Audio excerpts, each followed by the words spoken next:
indies continue to be a huge part of what Nintendo is doing with the Nintendo Switch. Of course, you can get the games on other platforms, but there's nothing like taking them on the go with you, carrying on your progress in Hollow Knight when you are going to a doctor's visit, on a trip, whatever the case may be.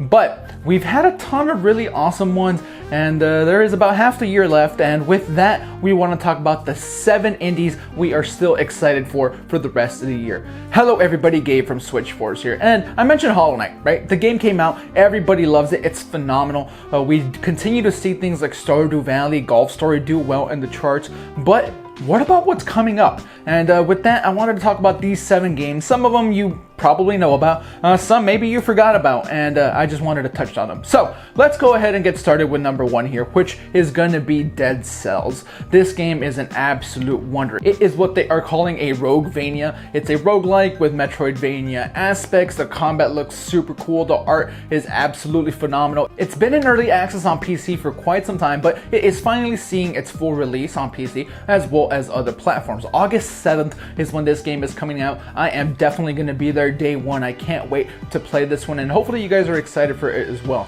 This is probably the one that's closest to being released out of all the ones in the list, so I wanted to make sure to include it first. And I know that this is a more popular game, so a lot of you guys already know about it, but yeah, Dead Cells looks like a really good time. Number 2 on the list, we also know about, but we don't really know when it's coming. Wargroove. It got announced some time back, and we've been waiting ever so patiently. It is a kind of spiritual successor to Advance Wars. It looks super awesome, and I'm trying my best to mix this list up a little bit because we've done indie lists in the past and Wargroove always gets brought up, but hey, the game hasn't been released yet and we are super excited to get our hands on it. Who doesn't want a spiritual successor to Advance Wars that you can play online with, create your own areas? There's so much in this package. They are promising a lengthy campaign as well. The art style is still super cool, and the fact that it is going to be portable is absolutely fantastic. I can't wait for Wargroove to be released. We still don't have a date or anything like that. They keep having small blog post updates, but that's about it. We have no real idea, but we do think it's coming this year. That I'm pretty certain of. So yes, whenever Wargroove is coming, I will be there day one, like I know a lot of you will. Number 3 on the list is a game that I'm kind of surprised is even on here. I'm surprised, I'm excited for it, but Morpheus Law. If you guys don't know what it is, they claim it is a robot morphology 3D shooter. The whole quote-unquote gimmick, even though it's not really a gimmick, I think it's just a cool gameplay mechanic. And this is that the better you do, the bigger your character gets, and you know, inherently the bigger the target is. The worse you do, the smaller you get, you become harder to hit. It is a 3D shooter, it's multiplayer focused, and you have these like giant, like, I don't even know what they're called, I guess robots, that like get smaller and bigger as your teams start to do better going on in the background. It's really cool. We've seen very limited gameplay. It got announced some time back and they're updating us sparingly, but hey, they're still updates. They recently held a vote on Twitter for what the icon is going to be for Switch, and since it's also being released on PC, by the way, and it looks like a good time, honestly, because shooters are kind of becoming one of my favorite things on Switch. Like, yeah, they're not the best way to play it, right? You can play Wolfenstein 2 on other platforms and have a better experience, but I really like the gyro, and I have no idea if Morpheus Law has gyro, but I think it's such a cool little thing where, hey, you can walk around with a character with like giant legs and a tiny head, or vice versa.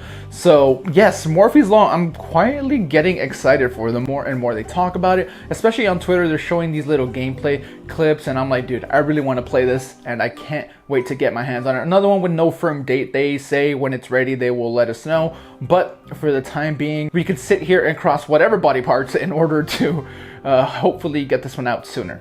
At number 4, we have Shovel Knight King of Cards. This is one that we've been waiting for a while. Shovel Knight King of Cards is the upcoming 4th campaign for Shovel Knight featuring King Knight. Like the other campaigns, it will be available for free for owners of the Shovel Knight Treasure Trove. It tells the tale of King Knight ascended to the throne and joined the Order of No Quarter and how that happened. It will be released in the later half of 2018. We don't have a specific date for this one as well, but hey, people that have played it have said that there's a ton of content in this one. This is the biggest expansion expansion slash campaign addition to Shovel Knight. It's probably going to be the last one as well. And I know that Shovel Knight is super beloved. And, you know, speaking of indie games, it doesn't get much higher tier than Shovel Knight. So King of Cards is something I'm really looking forward to. I know Jake is actually really looking forward to it as well. He loves Shovel Knight. So yes, Shovel Knight, King of Cards. I know some people might have forgotten about this one just because we haven't heard from it in quite some time, but it's still coming. They're saying second half of the year. We are now technically in the second half of the year. So my hope is that we get it sooner rather than later. At number 5, we have Bloodstained Ritual of the Night. Now look, we already got an awesome Bloodstained game in the form of Curse of the Moon.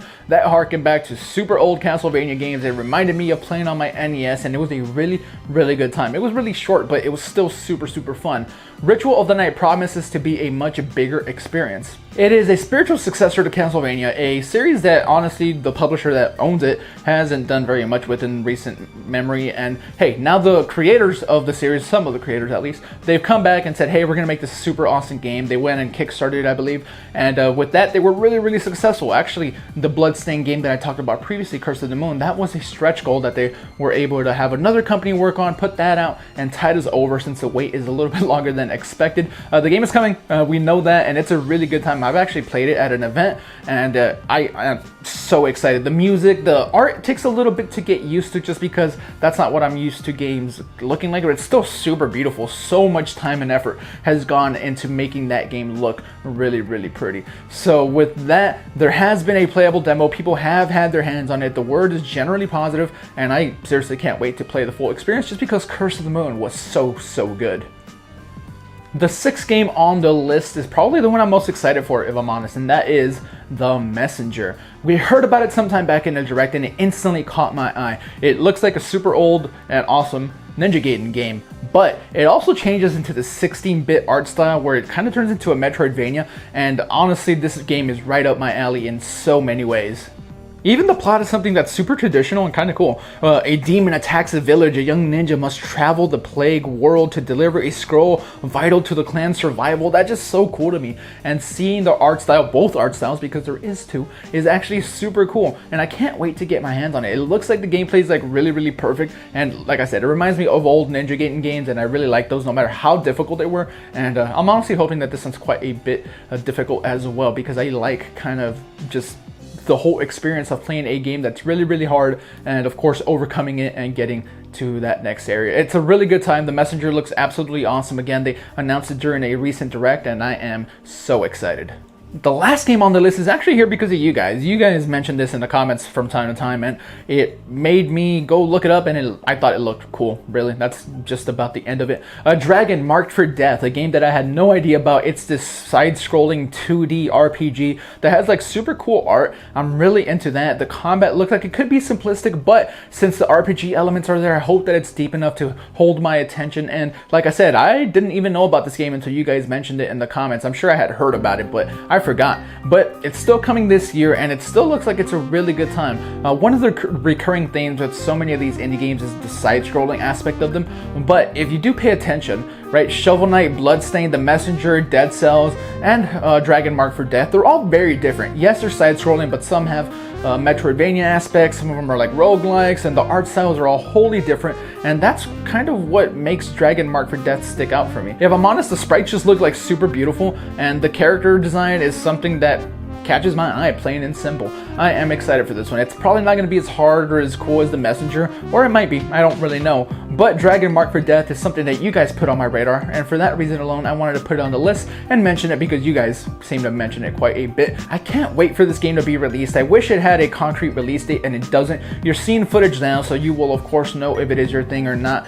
But hey, these are 7 indie games that I personally think are super cool. I know Zach is really excited for some of these as well. The one that he would probably be most excited for is going to be Wargroove. I know that for a fact. I would personally be more excited for The Messenger, but hey, these 7 games I think are all going to be of quality. We know that for sure for the most part. Not very many of these are like big mysteries, but I know that I forgot about some of these while I was looking at the release dates for the rest of the year, and I said, wow, there's still a ton of awesome indies coming, and I should probably make a list because some people might have forgot about these. Nintendo's doing a great job with that. They are continuing to pump out indie after indie hit, Hollow Knight being the latest one, and I can't wait to get my hands on all of these. So sound off in the comments below, let me know which one is your favorite, and yeah, let's have some healthy discussion. Don't forget to subscribe if you're not subscribed. Hit the thumbs up if you enjoyed the video or you found it informative, and that's pretty much it, ladies and gentlemen. We will catch you on the next one. Follow us on Twitter, and Discord links are somewhere down there in the description. You can go follow us and have a good time.